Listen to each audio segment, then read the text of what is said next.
Hi everyone. In this video, we're going to talk about Google Scholar. You know that when you go to Google and you type in something like chocolate cake, the first thing you're going to see is a lot of recipes. On the other hand, if you type in something like COVID-19, you're probably going to get tons of news articles. But the first thing you see won't be academic literature, such as peer-reviewed journal articles. Google Scholar is a really good tool that can be used to help you find academic sources. The reason that it's really great is because if you know how to use Google, you can basically use Google Scholar. To get to Google Scholar, I usually just go to Google, type in Google Scholar, and it's the very first one listed. You could also type in scholar.google.com directly, and it would bring you to the page. If I go to my previous example, and I type in chocolate cake, notice that the first thing that I see this time is not a chocolate cake recipe. It's an article that was published on Science Direct called Chocolate Cake, Guilt or Celebration, Associations with Healthy Eating, Attitudes, Perceived Behavior Control, Intentions, and Weight Loss. It was published in 2014, and you can see the publisher here. Notice that on the right side, you'll see how you can access the article. HTML means you can read it right on the web page. PDF means that a PDF is available, and for some articles, you'll see nothing. Sometimes that means you don't have immediate access, or you would have to pay to access the journal article that you need. Another thing I wanted to point out is when I type in chocolate cake, I get 126,000 results. That is a lot of results, so I'd probably need to be more specific about what I want to know about chocolate cake. Maybe I'd want to look up the relationship between chocolate cake and eating healthy. That still gives me 48,800 results. And we can see that some of the studies aren't necessarily recent, like this one from 2001, or some down here from the, again, early 2000s, like 2008. What we can do is also change our articles so we only see more recent articles. For example, if I select since 2017 on this left-hand side, now I'll only see articles that were published in 2017 or later, and that brings me down to 11,000 results. Still way too many to go through all of them, but because I've now been more precise, I may be able to find what I really want to focus on. The article most related to what I really wanted to investigate might be this one, is Eating Pleasure Compatible with Healthy Eating, a qualitative study on Quebecers' perceptions. It is from a Canadian perspective, and it is available to read completely online.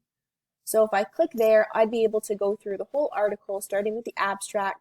The abstract should tell me what the article is all about, including the original topic and the overall findings. So I could read through that and make sure it matches with what I want. And then I've got the whole article available to me.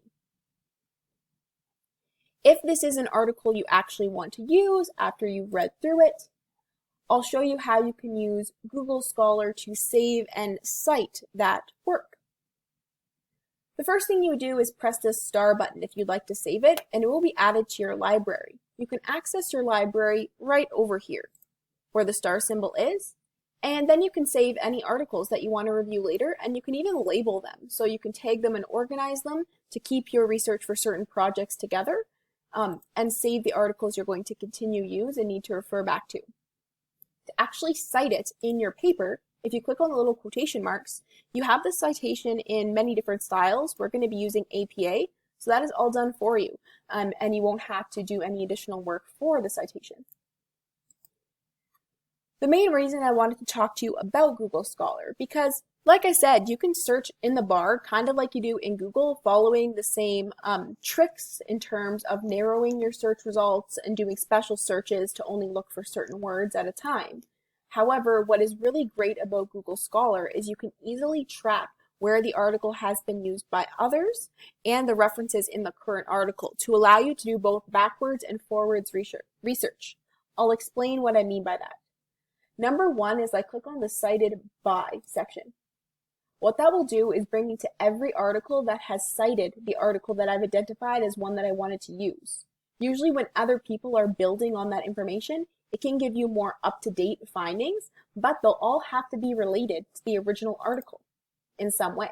So that can give you more relevant information that builds upon what you've already learned. That's going forward. In terms of going backward, if this is the article that I need to use, the pleasurable eating compared with healthy eating article, I can also scroll all the way down to the bottom and look at the references that it used.